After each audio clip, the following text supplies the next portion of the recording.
ధాన్యం కొనుగోలు కేంద్రాన్ని ప్రారంభించుకున్న సందర్భంగా ఈ సమావేశం, అదేవిధంగా మన భూగులెంకటేశ్వర స్వామి చిల్పూర్గుట్ట దేవస్థానం పాలక మండలి చైర్మన్ సోదరులు శ్రీధర్రావు గారు, మన ఆర్డీఓ వెంకన్న గారు, వేదిక పేరున్న అధికారులందరికీ, మల్కాపూర్ గ్రామ ప్రజలందరికీ, ప్రత్యేకించి మా సోదరీమణులకు, మీడియా మిత్రులకు అందరికీ కూడా పేరు పేరున నా హృదయపూర్వకమైన నమస్కారాలు తెలియజేసుకుంటున్నా.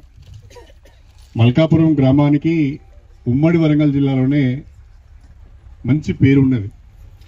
వ్యవసాయానికి సంబంధించినంత వరకు ఈ గ్రామంలో అనేక ప్రయోగాలు చేస్తారు, మంచి మంచి పంటలు పండిస్తారు. సీడ్ కూడా ఇక్కడి నుంచి చాలా వరకు ఇతర ప్రాంతాలకు ప్రాసెస్ చేసి ఎక్స్పోర్ట్ చేస్తారనే ఒక మంచి పేరు కూడా మన మల్కాపూర్ గ్రామానికి ఉన్నది.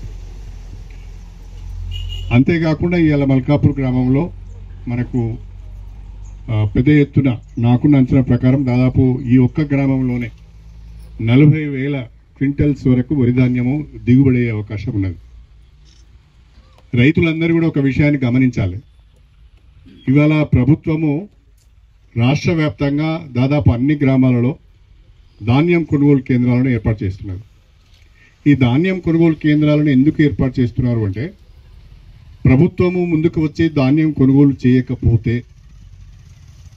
మిల్లర్లు కానీ షావుకారులు కానీ తక్కువ ధర కొనే ప్రమాదం ఉన్నది, అగ్గువ ధరకు అమ్ముకోవాల్సి వస్తుంది, ఆగమాగం ఇతరులు రైతులు అని చెప్పి ప్రభుత్వమే ఈరోజు ముందుకు వచ్చి రైతు పండించిన పంట మొత్తాన్ని కూడా కొనుగోలు చేస్తున్నారు.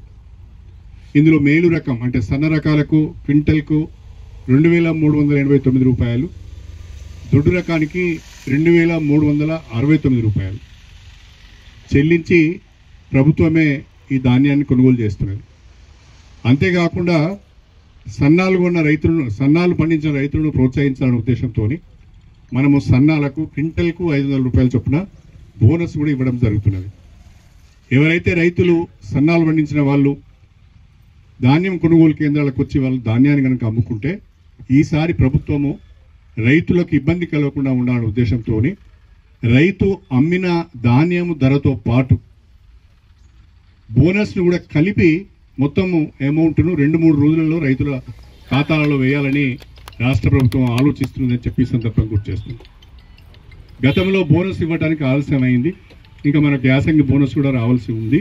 కానీ రైతులు బోనస్ కొరకు ఎదురు చూడొద్దు, రైతులకు ఇబ్బంది కలగొద్దు, మనం ఇచ్చేది ఏదో వెంటనే ఇస్తే అయిపోతుందనే ఉద్దేశంతో మన ప్రియతమ ముఖ్యమంత్రి గౌరవనీయులు శ్రీ రేవంత్ రెడ్డి గారు ఈ వానాకాలం నుంచి మీరు అమ్మిన ధాన్యం కొనుగోలు కేంద్రంలోనే మీ ధాన్యం ధరతో పాటు బోనస్ కూడా కలిపి మీకు బిల్లు ఇస్తారు. ఇది మహిళా సంఘాలకు కూడా మీరు చెప్పాలి. డిపిఎంలు ఏపీఎంలు వాళ్ళకు ఉదాహరణకు ఒక రైతు ఒక 20 క్వింటాలు అమ్మిండు సన్నాలు, 20 క్వింటాలు ఇంటూ 2,389, ఆ అమౌంట్తో పాటు 20 క్వింటాలకు 500, 10,000 రూపాయలు, అది ఇది టోటల్ చేసి వాళ్ళకి బిల్లు ఇవ్వాలి. మొత్తం అమౌంట్ కూడా వాళ్ళ అకౌంట్కి పోయేటట్టుగా రాష్ట్ర ప్రభుత్వం చర్యలు తీసుకుంటున్నది అని చెప్పి మీకు ఈ సందర్భంగా తెలియజేస్తున్నాను. రాష్ట్ర వ్యాప్తంగా అత్యధిక దిగుబడి రాబోతున్నది. 1,48,00,000 మెట్రిక్ టన్నుల వరి ధాన్యం దిగుబడి కాబోతున్నది. ఇది ఒక రికార్డ్. దేశంలోనే ఎక్కువ వరి ధాన్యం పండించే రాష్ట్రం ఇవాళ తెలంగాణ. ఒకప్పుడు పంజాబ్ ఉండే, హర్యానా ఉండే, ఇప్పుడు తెలంగాణ మొదటి స్థానంలోనికి వచ్చింది. ఒక పంట కాలమే, ఒక్క వానకాలమే 1,48,00,000 మెట్రిక్ టన్నుల వరి ధాన్యం దిగుబడి అవుతున్నది. దాంట్లో సన్నాలు దాదాపుగా వచ్చి 50 లక్షల నుంచి 60 లక్షల మెట్రిక్ టన్నులు ఉండే అవకాశం ఉన్నది. మిగతాది దొడ్డు రకాలు ఉంటున్నాయి. అయితే ఈ సన్నాలు పండించిన వాళ్ళకు కూడా మనం బోనస్ ఇచ్చుకుంటున్నాం. దయచేసి 1-2 రోజులు ఆలస్యమైన పర్వాలేదు, కానీ మీరు తొందరపడి బయట కనుక మీరు ధాన్యం అమ్ముకుంటే 2,000 రూపాయలకు క్వింటల్కు ఎక్కువ మీకు ఇవ్వరు. అంటే అనవసరంగా మీరు ఒక 3,300 రూపాయలను నష్టపోతున్నారు. వాళ్ళు మా ఇస్తే 1,900, 2,000 కంటే ఎక్కువ మిల్లర్లు ఇవ్వరు. మనం ఇచ్చేది 2,389 సన్నాలకు 2,369 రూపాయలు దొడ్డు రకానికి ఇస్తున్నాం. కాబట్టి మీరు 350 నుంచి 400 రూపాయల వరకు క్వింటాల్కు నష్టపోయే పరిస్థితి వస్తుంది. అట్లా ఒక 20 క్వింటాల్లో ఒక 40 క్వింటాల్లో 50 క్వింటాల్లో అమ్మితే ఎంత నష్టపోతారో ఒకసారి మీరు ఆలోచించవలసిందిగా నేను కోరుతాను. డిపిఎం గారిని ప్రత్యేకించి అగ్రికల్చర్ ఆఫీసర్ని కూడా కోరేది ఏంటంటే మహిళా సంఘాల ద్వారా మనము ధాన్యం కొనుగోలు చేస్తున్నాం. ఆ మహిళా సంఘాలు కొనుగోలు చేసే సెంటర్లో వాళ్ళకి ఏమేమి వస్తువులను మనం అందుబాటులో పెట్టాలి. మీరు ఒక వేయింగ్ మిషన్ కావచ్చు, లేకపోతే ఒక మాయిశ్చర్ కొలిసేది కావచ్చు, లేకపోతే ఒక క్లీనర్ కావచ్చు, ప్యాడీ క్లీనర్ కావచ్చు, ఇంకేమేమి పెట్టాలో అవన్నీ కూడా వాళ్ళకు రిజిస్టర్లతో పాటు అన్నీ అందుబాటులో ఉంచాలని చెప్పి నేను కోరుతాను. మహిళలను కూడా నేను కోరేది ఏంటంటే వచ్చిన రైతులకు మంచినీటి సౌకర్యాన్ని మాత్రం ఏర్పాటు చేయండి. మీరు ఒక 5 ఎకరాలు దీన్ని మంచిగా నీట్గా సాఫ్ చేయండి. ఎందుకంటే రైతులు ఎక్కువ మంది వచ్చి మంచిగా ఆరబెట్టుకుంటేట్టుగా ఉండాలి. టార్పాలిన్స్ తప్పకుండా ఉండాలి. నేను మీతో మా మహిళలతో కోరేది ఏంటంటే దినవంతా ఎండ కొడుతుంది. ఇవాళ ఉదయం అయితే విపరీతమైన ఎండ ఉన్నది, సాయంకాలం కాగానే చల్లబడుతుంది, చినుకులు వస్తాయి.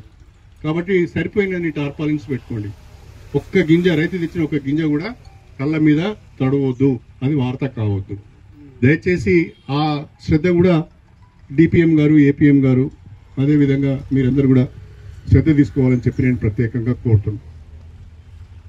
ఇవాళ రాష్ట్రంలో ఉన్న కాంగ్రెస్ ప్రభుత్వం, ప్రధానంగా మన ముఖ్యమంత్రి రేవంత్ రెడ్డి గారు వ్యవసాయాన్ని ప్రోత్సహించాలి, రైతుకు అండగా ఉండాలనే ఉద్దేశంతో అనేక కార్యక్రమాలు ఈ 2 సంవత్సరాలు తీసుకోవడం జరిగింది.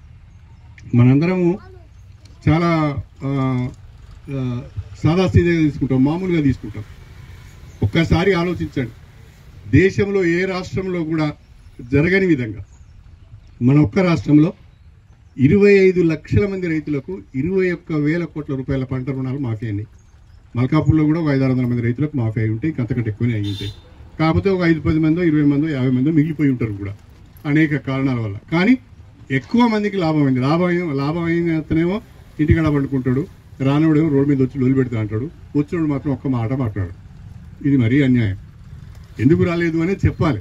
మనం అనుకున్న పద్ధతి ప్రకారము 2 లక్షల లోపు పంట రుణాలు తీసుకున్న వాళ్ళకు మాఫీ చేస్తామన్నారు. ఆ మేరకు మాఫీ చేయడం జరిగింది. అది 21,000 కోట్ల రూపాయలు, మామూలు మాట కాదు. అదేవిధంగా 9 రోజులలో 9,000 కోట్ల రూపాయల రైతు భరోసా రైతుల అకౌంట్లోకి వచ్చింది. అదొక చరిత్ర. అదేవిధంగా దేశంలో ఎక్కడ లేని విధంగా ఇవాళ సన్నాలకు 500 రూపాయలు, క్వింటాల్కు 500 రూపాయల బోనస్ ఇస్తున్నాం. 24 గంటలు వ్యవసాయానికి ఉచిత కరెంట్ ఇస్తున్నాం. ఈ రకంగా రైతును ప్రోత్సహించే ప్రయత్నము ప్రభుత్వం చేస్తున్నది. రైతు అప్పుల పాలు కావుతున్నదే రాష్ట్ర ప్రభుత్వం యొక్క ఆలోచనగా మీ అందరికీ సవినయంగా తెలియజేస్తుంది. ఒకవైపు రైతు సంక్షేమానికి, వ్యవసాయానికి పెద్దపీట వేస్తూనే మరొక వైపు మహిళల గురించి కూడా ఆలోచిస్తున్న ప్రభుత్వం కాంగ్రెస్ ప్రభుత్వం, రేవంత్ రెడ్డి గారి ప్రభుత్వం. మీరందరూ ఇవాళ వాస్తవంగా మన మల్కాపూర్ పెద్ద గ్రామం, చాలా తక్కువ మంది వచ్చింది. అంటే మిగతా గ్రామం నుంచి వచ్చిన వాళ్ళు కొంతమంది ఉన్నారు. మీ దగ్గర నుంచి చూస్తే మొత్తం మగవాళ్ళు ఆడవాళ్ళు అందరూ కలిపి కూడా 100 మంది ఉన్నారు, అంతకంటే ఎక్కువ లేరు. సరే, ఎంతమంది ఉన్నది లెక్క కాదు మనం. కానీ ఒక మాట మీరందరూ కూడా, మహిళలు కూడా ఆలోచించారు. కాంగ్రెస్ ప్రభుత్వం రాగానే ఆర్టీసీ బస్సులలో ఉచితంగా ప్రయాణం చేసే అవకాశం ఇచ్చింది మహిళలందరికీ. కొంతమంది అంటారు ఇది పని లేక పెట్టిండు, ఎవడు పెట్టమన్నాడు, ఎవరి కొరకు పెట్టిండు, ఏమొచ్చిందని మాట్లాడతాను. మీరు ఆలోచించండి, మహిళల కొరకు వాళ్లకు ప్రతి నెల ఎటన్నా పోవాలన్నా రావాలన్నా బస్ ఛార్జీల కింద 500 లేకుంటే 1000 రూపాయలు ఖర్చు అవుతుంది. అది కొంత మిగిలితే వాళ్ళ ఇంటికి ఉపయోగపడుతున్న ఆలోచనతోనే ఆర్టీసీలో ఉచితంగా ప్రయాణం చేసే సౌకర్యం కల్పించింది.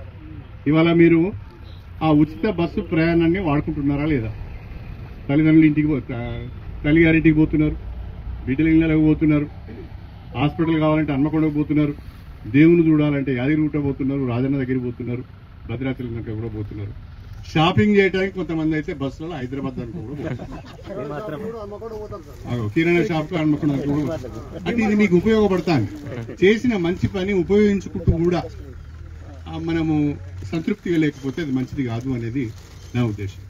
రెండవది, వైఎస్ రాజశేఖర రెడ్డి గారు ముఖ్యమంత్రిగా ఉన్నప్పుడు వ్యవసాయానికి ఉచిత కరెంట్ ఇచ్చింది ఆనాడు ఉన్న కాంగ్రెస్ ప్రభుత్వం.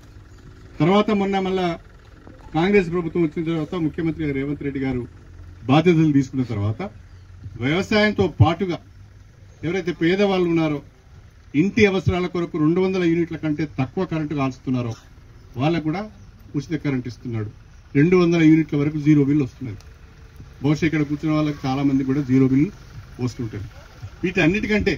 వీటన్నిటికంటే ముఖ్యమైనది ఏంటంటే ఇవాళ పేదవాళ్ళ కడుపు గురించి ఆలోచించి, ఆకలి గురించి ఆలోచించి గతంలో రేషన్ షాపుల ద్వారా దొడ్డు బియ్యం ఇచ్చినాం, ముక్కిపోయిన బియ్యం ఇచ్చినాం. అది తీసుకొని బయట అమ్ముకునే వాళ్ళు, వండుకునే వాళ్ళు కారు.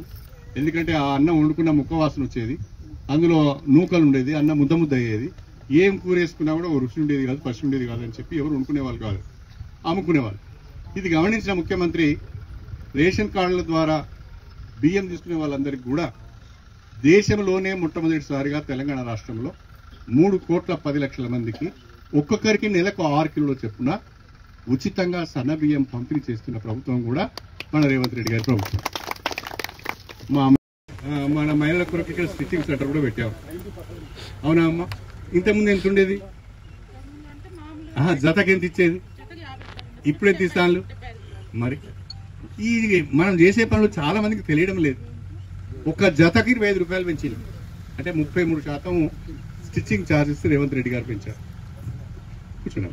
ఆ రకంగా మహిళలకు సన్నబియ్యం ఇచ్చినాం. ఇప్పుడు మహిళలకు ఇందిరా మైన్లు ఇచ్చినాం. మన ఊళ్ళో ఇందిరా మైన్లు ఎన్ని వచ్చినాయి? మొదటిసారి, రెండోసారి అన్ని కలుపుకోవాలి. మొత్తానికి మీకు 33 వచ్చినాయి.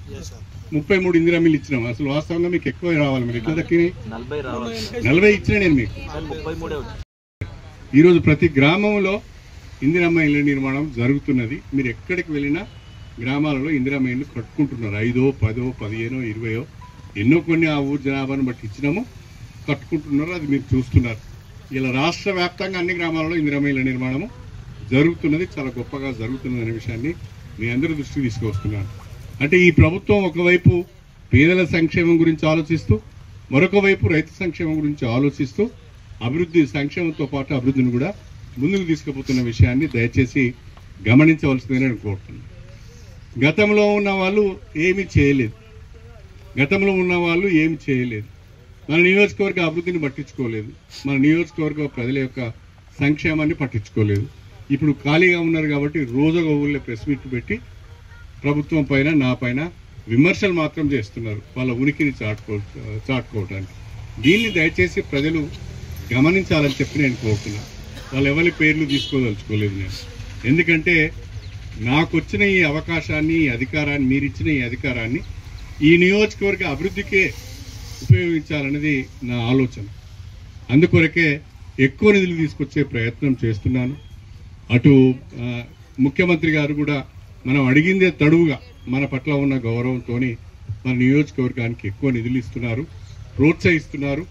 దీన్ని దృష్టిలో పెట్టుకొని మనము మన ప్రభుత్వానికి అండగా ఉండాలని, రైతు సంక్షేమాన్ని కోరే, మహిళా సంక్షేమాన్ని కోరే మన ప్రభుత్వానికి మీరందరూ అండగా ఉండాలని, మీ ఆశీర్వాదం ఉండాలని చెప్పి హృదయపూర్వకంగా కోరుకుంటూ మీ అందరి దగ్గర సెలవు తీసుకుంటున్నాను. అందరికీ నమస్కారం.